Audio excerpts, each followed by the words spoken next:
School shootings, children fleeing war zones, children trapped in caves. Traumatic experiences come from external influences and, of course, during everyday life, especially for those children who've experienced them firsthand. With that in mind, the Sesame Workshop is here to help. The nonprofit organization behind the iconic show Sesame Street has created new content featuring your child's favorite characters to help them cope with complex emotions and traumatic events. The hope? To help community service providers, parents, and caregivers support during those troubling times. Here's one of the videos.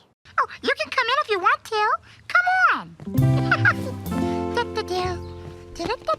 Yeah. See? Isn't it nice and cozy? Boy, I'm almost feeling a little scared and worried before. So Elmo made this fort with some blankets and soft pillows, and it made Elmo feel safe. Joining us now to talk about all of this is our friend, Dr. Jeanette Betancourt, Vice President for U.S. Social Impact at Sesame Workshop. It's always nice to have you here with us. Oh, it's such a pleasure to be back. Thank you, Jack. Let me start off with something that you and I were just talking about a moment ago. As somebody whose children enjoyed Sesame Street, learned from Sesame Street, now my grandchildren are doing that. You have a certain image of Sesame Street and the characters and them providing you with joy, them providing you with consolation, a better understanding of issues that are important. But you wouldn't initially, I think, associate Sesame Street with the types of post-traumatic stress disorders that we're talking about here. How is it then that Sesame Street has said, all right, we have a role to play here? Well, what's happened is that we do have a history of addressing some difficult topics, even in our programming, starting, if you recall, with Mr. Hooper's death and how to cope. We decided at that time, do we tackle that? And we said, and that got a lot of attention at the time. It did. And it was so unique because very few resources or ways to talk about grief were out there, especially for young children and from a child's perspective, particularly in that case from Big Bird. We've also addressed, and through our programming, a response to hurricanes. When Hurricane Katrina happened, there was a whole series of episodes addressing the loss of Big Bird's nest. But then, as you said, Jack, what we found out is that there's such power in using our Muppets to tackle these very difficult topics. All throughout, equally with our programming, has been our history in community and family engagement. And so this model of Sesame Street and communities is that it's bringing resources directly into communities with providers, those that are servicing young children, and giving them resources particularly to tackle difficult topics. And what have you been hearing from those groups? What is an incredible response is, I think, the way we started in our discussion. The fact that Sesame is doing this, and it's so useful, both from the child's perspective, but using the comfort and the power and the connection of these wonderful characters.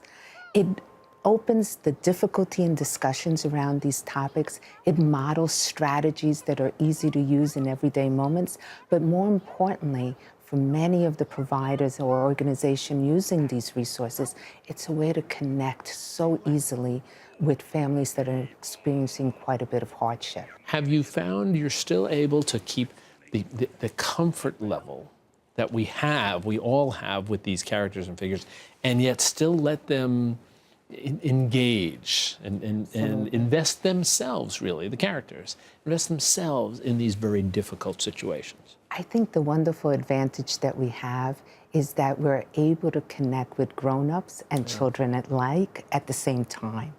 And that's because of the history of Sesame Street. We'll be celebrating our 50th anniversary next year.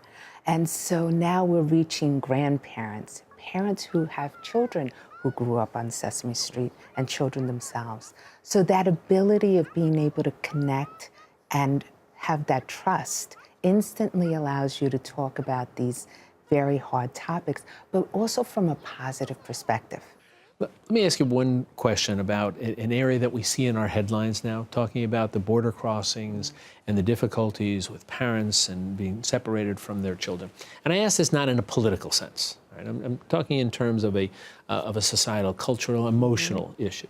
Now, clearly Sesame Street is not there, But are there lessons, do you think, coming from this content, this programming that you're putting together, that could be helpful in those situations too?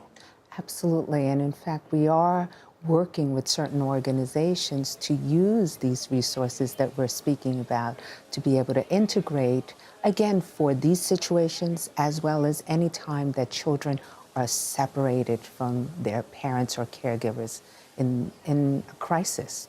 And we know that the kind of separation really causes a very significant traumatic effect, especially on younger children, because who's your rock and who's your stable point? It's the parent and caregiver. That's who provides safety, who provides a sense of comfort.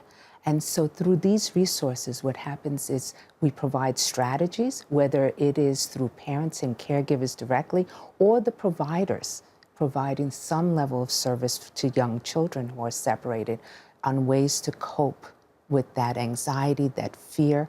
We heard Elmo express his fear, and what he was looking for was for a comfortable and safe space. So these resources are modeling that as well. Well, as you said, those of us who had our children grow up on Sesame, now our grandchildren growing up on Sesame, and one of the things we've learned is that we, the adults, can so very often learn the lessons that our children and grandchildren are learning at the same time. And I think this is a marvelous illustration of this. Jeanette, a great program, not surprising at all, coming from Sesame. I want to thank you for spending some time with us. It's always good to talk with you. It's a pleasure. Thank you. You be well. And a reminder for you, for more information on this, you can visit our website at metrofocus.org.